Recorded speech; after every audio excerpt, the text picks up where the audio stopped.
కాబట్టి ఈరోజు మేమేదో కక్షా చర్యలకు పాల్పడుతున్నట్టు మేము కక్షా చర్యలకే పాల్పడితే ముఖ్యమంత్రికి ఉన్న విశేషమైన అధికారాలతో మీరు ఒక్కరైనా బయట ఉండేటోళ్ళ ఈరోజు తెలంగాణ సమాజం అన్నిటిని గమనిస్తుంది.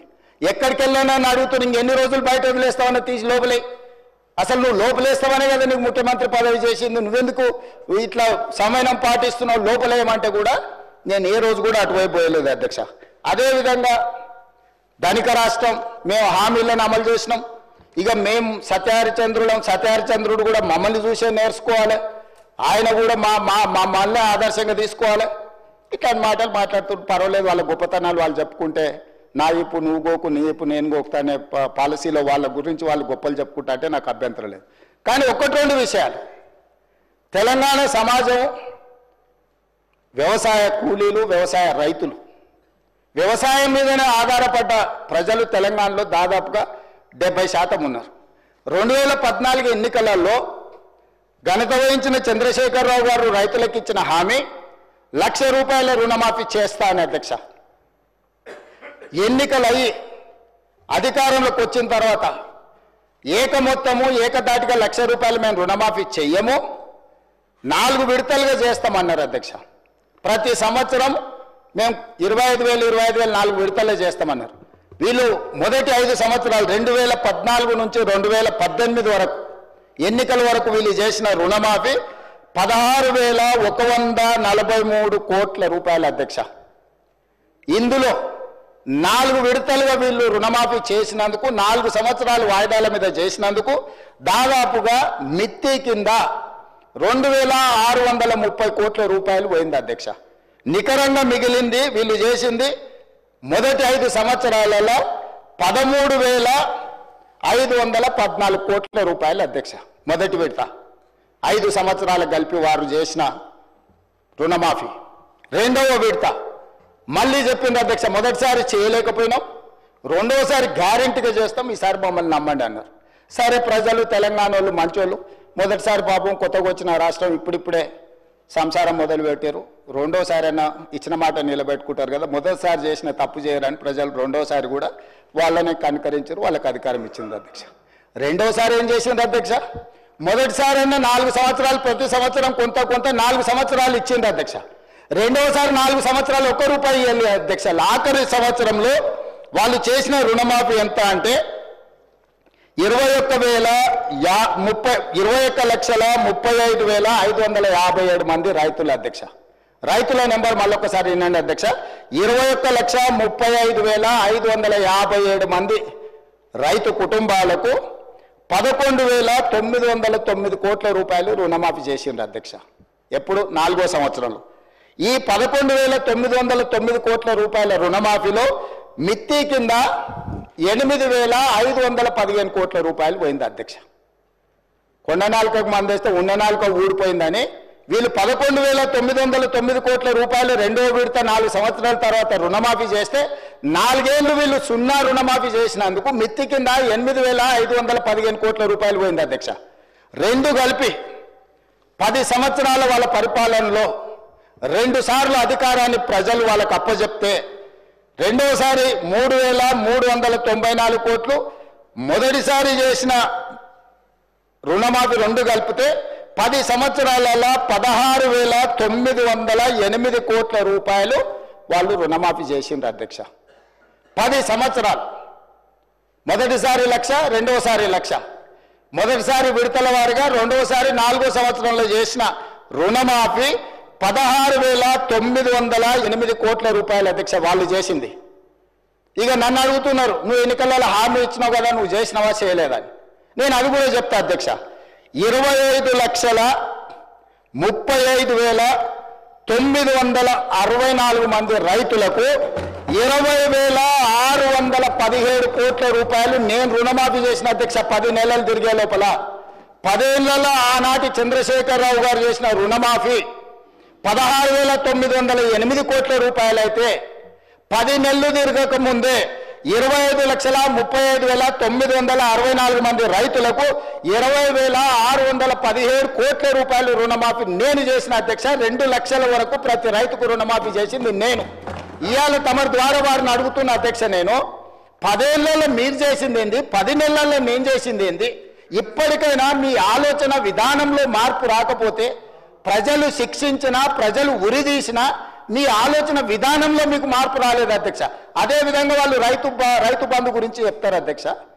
రైతు బంధు వాళ్ళు ఎన్నికల ముందల ఎగనామ పెట్టి ఎలక్షన్ కోడ్ను అడ్డం పెట్టి పారిపోయినారు అధ్యక్ష. పారిపోతే ఎన్నికల కోడ్ను అడ్డం పెట్టుకొని ప్రజలకు పంగనామం పెట్టి పారిపోతే ఎన్నికల తర్వాత డిసెంబర్ 7, 2023 నాడు నేను అధికారం చేపట్టిన తర్వాత వాళ్ళు ఎగ్గొట్టిన రైతు బంధు 7,625 కోట్ల రూపాయలు నేను చెల్లించిన అధ్యక్ష. వాళ్ళు పారిపోయినారు కదా అని నేను వదిలేయలే. రైతుల పట్ల నాకున్న చిత్తశుద్ధి, వాళ్ళు ఇష్టమని ఎగనామం పెట్టిన రైతు బంధు పథకాన్ని కూడా నేను ముఖ్యమంత్రిగా బాధ్యత చేపట్టిన తర్వాత మా మిత్రుడు బట్టి విక్రమార్క గారు ఆర్థిక మంత్రిగా, అయ్యో రైతులు మనోళ్ళు, దిగిపోయినోడు ఎట్లాగో దిగిపోయిండు, దిగిపోయినోడి మీద మన నెపం నెట్టేసి రైతులకు అన్యాయం చేయొద్దు, ఈ రైతులను ఆదుకోవాలని 7,625 కోట్ల రూపాయలు మొదటి విడత రైతు బంధు పథకాన్ని నేను చెల్లించిన వాళ్ళు పంగనామాలు పెట్టిన రైతు బంధు అధ్యక్ష.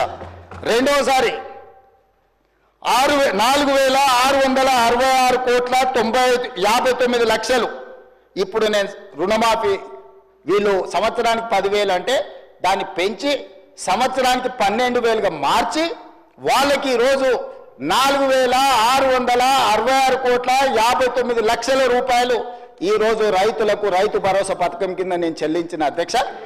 టోటల్గా ఇప్పటి వరకు రైతు భరోసా పథకం కింద 12,291 కోట్ల 73 లక్షలు ఈరోజు నేను రైతులకు రైతు భరోసా పథకం కింద నేను ప్రభుత్వాన్ని ఏర్పాటు చేసిన తర్వాత నేను చెల్లించిన అధ్యక్ష.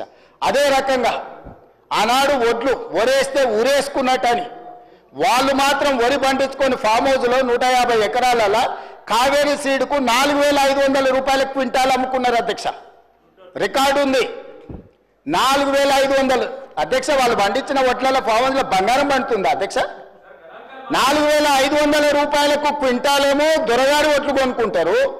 పేద రైతు పండించిన రైతులకు మీరు ఒరేసుకుంటే ఊరేసుకున్నట్టే అని చెప్పి వాళ్ళు రైతులను ఉరిదీస్తాం ఒరేసుకుంటా అని చెప్తే, నేను వచ్చిన తర్వాత మా ఉత్తమ్ కుమార్ రెడ్డి గారు నేను కలిసి ఆలోచన చేసి, మీరు వరి పండించండి, చివరి గింజ వరకు కొనుక్కుంటాము, మీరు సన్న ఒట్లు పండిస్తే 500 రూపాయల బోనస్ కూడా ఇస్తాము, కనీసం మద్దతు ధరతో పాటు 500 రూపాయల బోనస్ ఇస్తామని సన్న ఒట్లు పండించిన రైతులకు 1,162 కోట్ల రూపాయలు బోనస్ కింద 500 రూపాయలు ఇచ్చిన చరిత్ర నాది అధ్యక్ష.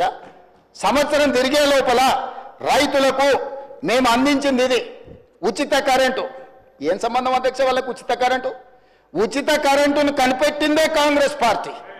ఈ దేశంలో కరెంటును కనిపెట్టిందే కాంగ్రెస్ పార్టీ. ఈ రాష్ట్రంలో కరెంట్ ఇచ్చిందే కాంగ్రెస్ పార్టీ. ఈ రాష్ట్రంలో రైతాంగానికి ఉచిత కరెంట్ ఇవ్వాలని అన్నదే కాంగ్రెస్ పార్టీ, కనిపెట్టిందే కాంగ్రెస్ పార్టీ. ఉచిత కరెంట్ అనే పేటెంట్ కాంగ్రెస్ పార్టీది. కరెక్ట్. మా రాజ్ ఠాకూర్ చెప్పినట్టు కాంగ్రెస్ అంటేనే కరెంట్, కరెంట్ అంటేనే కాంగ్రెస్. అట్లాంటి కాంగ్రెస్ పార్టీ కరెంటు మీద, ఉచిత కరెంటు మీద 29,14,692 మంది రైతులకు 15,333 కోట్ల రూపాయలు రైతులకు ఉచిత కరెంటు కోసం మా ప్రభుత్వం నిధులు వెచ్చించింది అధ్యక్ష. అదేవిధంగా రైతు బీమా, మీరు అంటున్నారు రైతు బీమా ఈ పథకాన్ని కొనసాగించినాం. 1,555 కోట్ల రూపాయలు 26,620 మంది రైతు కుటుంబాలకు ప్రీమియం చెల్లించి రైతు బీమా పథకాన్ని అమలు చేసినాం అధ్యక్ష. ఇవాళ నేను తమరిని అడుగుతున్నా అధ్యక్ష, మీరు ఎగ్గొట్టిన రైతు బంధు మేమే చెల్లిస్తుమి, మీరు ఎగ్గొట్టిన రైతు రుణమాఫీ మేమే చేస్తుమి, మీరు ఒరేసుకుంటే ఊరేసుకున్నారని మీరు చెబితే కూడా మేము ఆ వరిని ఇవ్వడమే కాకుండా 500 రూపాయల బోనస్ ఇచ్చి కొనుగోలు చేస్తుమి.